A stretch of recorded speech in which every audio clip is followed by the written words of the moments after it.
Hello, everyone. This is DARYL GUBERMAN, CEO of Guberman PMC LLC, a quality consulting firm here in Connecticut. We spent about almost a month out there with IM 751 in Renton, in Everett, and Auburn, looking around at the strike sites, talking with a lot of people out there. Today, this is going to be 4 ways that Airbus is faring a lot better than Boeing. And a sidebar to all this now, Airbus is not using the old American tradition of bashing somebody when they're down. They're actually being quite cordial and being quite professional. America usually bashes their competition really badly, thinking that that's the way for them to overcome their how should we say, incompetency. While I was out there, both the union, IM 751 leadership is incompetent, and so is the management on the other side. They're very heavy on Boeing's side.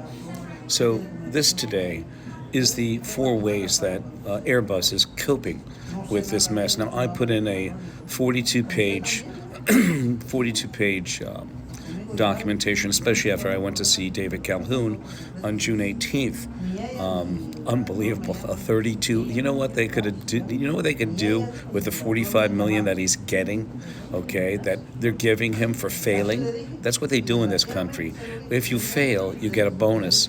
If you try to really stimulate the company, they usually get rid of you. That was Jack Welch's methodology. Downsize, outsource, and we'll get the profits. Downsource. I was at a meeting with Jackass. Is that his name? Oh, yeah. I'm sorry, he's gone now. I used to ask my doctor, I said, hey, Doc, does Jack have his bad heart because of the food that he eats from all these rich parties he goes to? Or is it because of the stress and strain, the thing about getting rid of people's livelihood? My doctor replied, it's probably from the food he was eating after his golf outing. Like Jack Welch, the only thing that David Calhoun knew about aerodynamics or aerospace is when he was on the golf course hitting his Titleist 3 golf ball. There it goes. At least, Dave, they stay up in the air a little bit safe, right? Anyway, the first one that I have to talk to you about for Airbus is customer confidence. I'm a shareholder of Boeing. I sent, of course, another 42-page I told you about in July, certified mail to the board of Boeing. All of them make over $300,000 a year as board members. They all meet 6 times a year or more. It's usually probably 3, maybe 1. And I sent this out, and I got the green card request back. But I did not, and I repeat, I did not hear from anybody. A lot of crickets. I guess when you're making $61,000 each for one meeting, you can give 2 shits about it. Most of them do not know anything about aerospace. Most. I'm not saying all, most, as Boeing normally does. So they were looking for a dark horse at Boeing for leadership after the David Calhoun fiasco. Well, they found one, Kelly Oberg from Rockwell Collins. He was there during the design and manufacture and implementation of the MCAS system, which killed 340 souls on the Ethiopian Air and Indonesian Air 2018-2019. Dennis Muhlenberg, who was the CEO back in that day, got $63 million, I think, death benefit for all that mess. He left, and he's the one who took the hit for that, while Kelly Oberg was not. He jumped ship from Rockwell in 2021. At the same time, he was the Rockwell supplier of avionics systems for a subsidiary of Boeing called In Situ, which is a Boeing subsidiary. He was both the CEO of the supplier, Rockwell, and also the customer In Situ. I've never heard that before, but in aerospace, in government contracting, who the heck knows? Anything goes, I guess. But there was supposed to be a dark horse chosen, but he already had Boeing experience, so they pulled him in without saying that he was working for In Situ, which is a Boeing subsidiary. So he did have Boeing experience. He was also a captain in the Marines. He left his comrades behind. IM 751, while they were voting on Wednesday, Mr. Kelly Oberg was in Virginia, giving the third quarter results of how bad Boeing was doing, $6 billion. A leader must stay with his troops. He should have put them on hold. He should have been out there. I know a CEO is this and that, and I heard that he got packed with people when he was walking through the shop.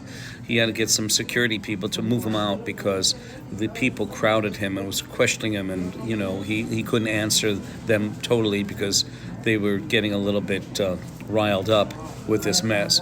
I would really be riled up when my leader, who's supposed to change a culture, went to Virginia during a major vote on a contract. So I'm going to tell you this as well, IM 751. If you vote for this contract, you're foolish.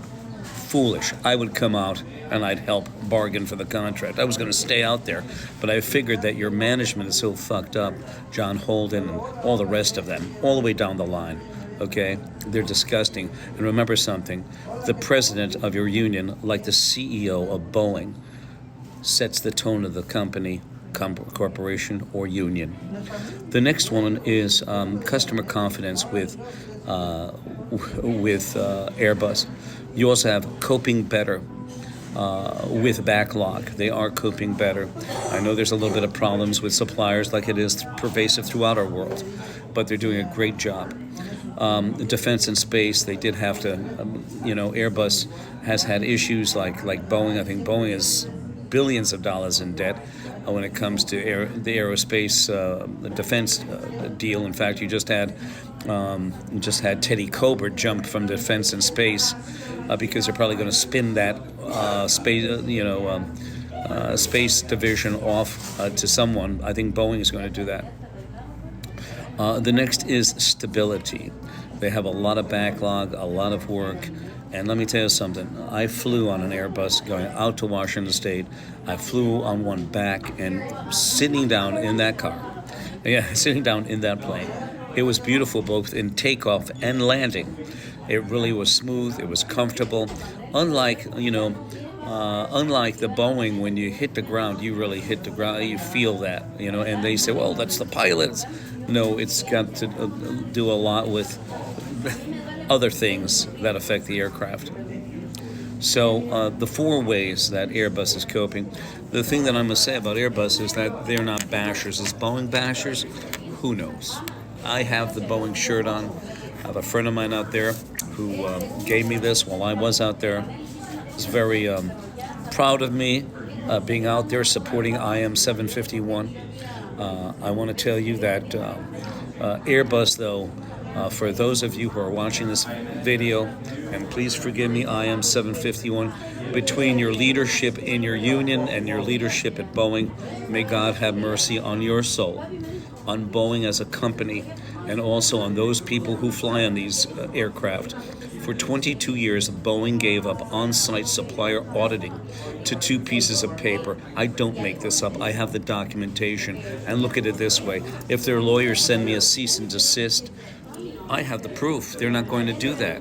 If I was lying, wouldn't they shut me up or try to? I still have the 2 documents that state emphatically that Boeing gave up supplier auditing for 22 years to 2 pieces of paper. You can't make this up. Dennis Muhlenberg downsized 900 inspectors, which would have saved the company, if they're making all $51,000 each, $45 million. So there goes a bonus for him.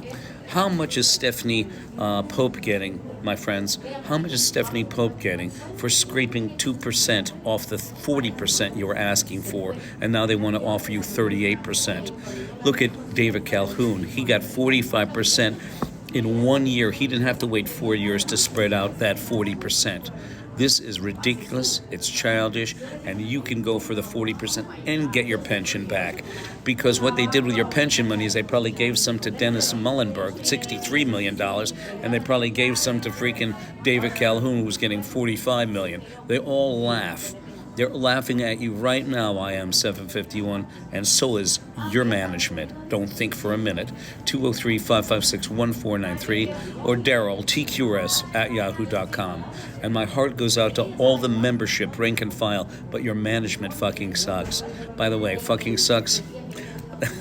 You already know where the fuck comes from. Thanks.